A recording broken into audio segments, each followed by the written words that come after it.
Salut YouTube, c'est Héloïse et aujourd'hui on se retrouve pour une nouvelle vidéo. J'espère que vous allez bien.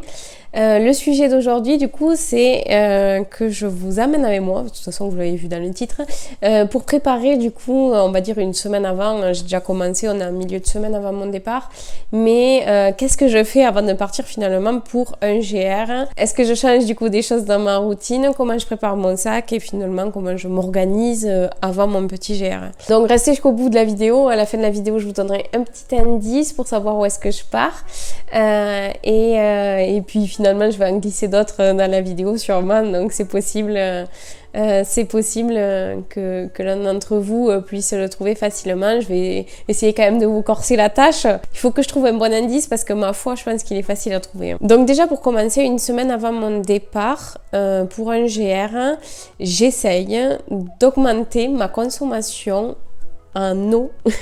Oui, parce que du coup je peux pas savoir vraiment, même si le GR où je vais aller normalement je vais pas manquer d'eau, on peut pas savoir d'avance vraiment comment ça va se passer et je préfère vraiment prévenir en gros et hydrater correctement mon corps. Donc c'est-à-dire qu'au quotidien je suis plutôt sur du 1,5 litre.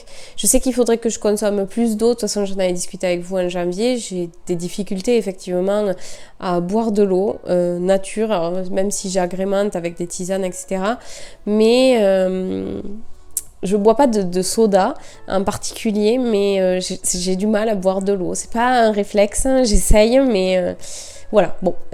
Donc du coup, je bois. Et donc, je passe d'à peu près 1,5 litre par jour à... il faut essayer d'aller jusqu'à 2,5 litres parce que c'est vraiment le minimum. Mais en tout cas, j'essaye d'hydrater un peu mieux mon corps. Je vais faire une petite parenthèse, c'est que en fait, je réponds à mes besoins. Aujourd'hui, je vous partage ma routine, mais je réponds totalement à mes besoins, à mon corps, à ma peau, à mon fonctionnement et à mes envies finalement.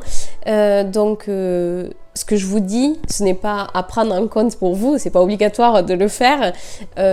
Après, pour le coup, moi ça fonctionne, moi ça m'apporte que du positif. C'est pour ça du coup que je vous partage mon fonctionnement. Donc voilà, là, en premier, je commence par boire un peu plus d'eau. J'essaye de l'inclure une semaine avant mon départ parce que je trouve que c'est important. Ensuite, avant un départ du GR, ne faites surtout pas comme moi parce qu'à chaque fois je me fais avoir et puis je me dis je le perdrai pendant le GR. Mais ne vous suralimentez pas, ne faites vraiment pas comme moi parce que moi j'ai un petit souci d'addiction à la nourriture. Pour ma dernière vidéo sur la petite Amazonie, j'ai pas pu résister et j'ai ramené une demi-meule d'Osso Hirati. Voilà. Ouais, ça fait 1,6 kg d'Osso Hirati. J'ai 1,6 kg dans mon frigo là-bas. Bon bref, parenthèse fermée, il faut éviter c'est vrai la suralimentation, il faut se nourrir correctement. Je vais pas vous refaire les discours de santé publique, mais il faut manger équilibré, manger correctement finalement pour éviter en fait des carences parce que sur les chemins malheureusement, il y a plein de paramètres à prendre en compte. Moi, je suis accompagnée par une nutritionniste. Quand je fais un bilan avant et après, on voit qu'il y a des dégradations. Donc voilà, encore une fois, ça dépend vraiment de chaque personne, mais c'est vrai que c'est à prendre en compte et il ne faut pas oublier que notre petit corps, on ne le fait plus fonctionner pareil. Il faut faire attention à son alimentation avant et après et pendant le GR. Un autre point du coup avant le départ, c'est qu'il faut essayer d'entretenir ses pieds correctement. Moi, je ne le fais plus comme j'ai pu le faire pour le GR10 et Stevenson, mais j'utilise de la crème NOC qui me permet en fait justement de limiter mes ampoules puisque du coup ça, c'est bizarre à dire, mais ça renforce notre peau et à la fois ça la rend plus souple. Oui, c'est bizarre comme ça, hein, dit comme ça, mais elle est plus solide, mais à la fois plus souple, voilà. et en fait, ça me permet d'éviter les ampoules. Donc avant, ce que je faisais, c'est que pour le GR10, par exemple, pendant 1 mois, tous les soirs, je me massais les pieds avec cette crème. Maintenant, je le fais 2 jours avant. Ouais, bon. On se laisse un peu vivre quoi, hein. Et après du coup la veille du départ il est important de se couper les ongles des pieds et de se couper les ongles des pieds correctement.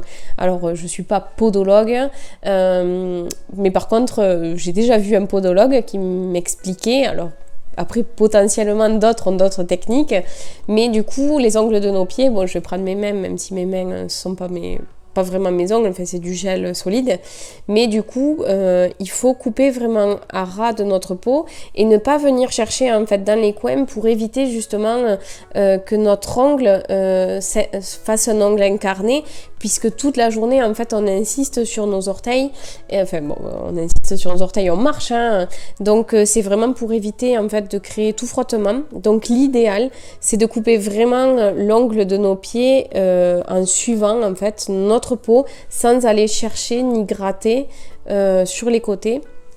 Et après aussi, je vous conseille tout simplement de limer votre ongle pour qu'elle soit beaucoup plus douce et qu'elle ne vous abîme pas les chaussettes. Donc maintenant que nos pieds sont en bonne forme, moi ce que je fais... parce que j'avoue que je ne le fais pas assez ou correctement dans ma vie de tous les jours. Mais avant de partir, j'essaye en tout cas de m'hydrater un peu plus la peau, que ça soit mon visage et l'ensemble de mon corps. C'est une façon aussi de nous protéger un maximum et que votre peau soit en bonne forme avant de partir, éviter les irritations, les boutons, etc. Donc c'est aussi pour ça que j'essaye de m'hydrater un peu mieux la peau. Ensuite, avant un GR, du coup, ce que je vous conseille, c'est aussi de dormir le plus possible. Donc, essayez de dormir et de cumuler un maximum d'heures, parce qu'encore une fois, on ne sait pas trop comment ça va se passer dans les GR. En général, enfin, moi, de ma propre expérience et des personnes avec qui je discute, en général, il n'y a jamais eu de soucis côté sommeil et couchage. Mais voilà, il faut essayer quand même de partir en pleine forme. Pour continuer, du coup, en général, la semaine avant le GR, ce que je fais, je refais l'inventaire total de mon sac. Alors mon sac, pour tout vous dire, n'a pas du tout changé depuis le GR10, enfin, depuis que j'ai commencé à marcher. Parce que pour l'instant, j'ai pas envie de réinvestir de l'argent dedans. La seule chose que j'ai rajouté, c'est des tongs, je crois. Sans tongs, en fait, je m'étais rendu compte que c'était un petit peu compliqué parce que remettre ses chaussures en fin de journée, c'est affreux. Après, oui, non, je conserve exactement le même sac. Là, il est à côté de moi, il est déjà prêt. La seule chose qui n'est pas prêt, du coup, c'est l'eau.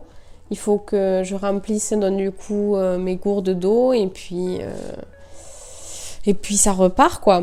Voilà, donc comme je vous disais, j'ai une checklist pour mon sac, je vérifie qu'il y a tout dans mon sac.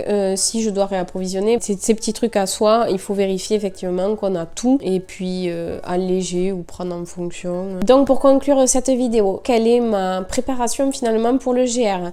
Une semaine auparavant, je commence à boire plus d'eau au quotidien. Ensuite, j'hydrate, que ce soit mes pieds et mon corps. En 3, j'essaye d'éviter la surconsommation alimentaire et de manger le plus équilibré possible. En 4, je dors aussi le maximum que je peux, éviter en fait de cumuler de la fatigue supplémentaire.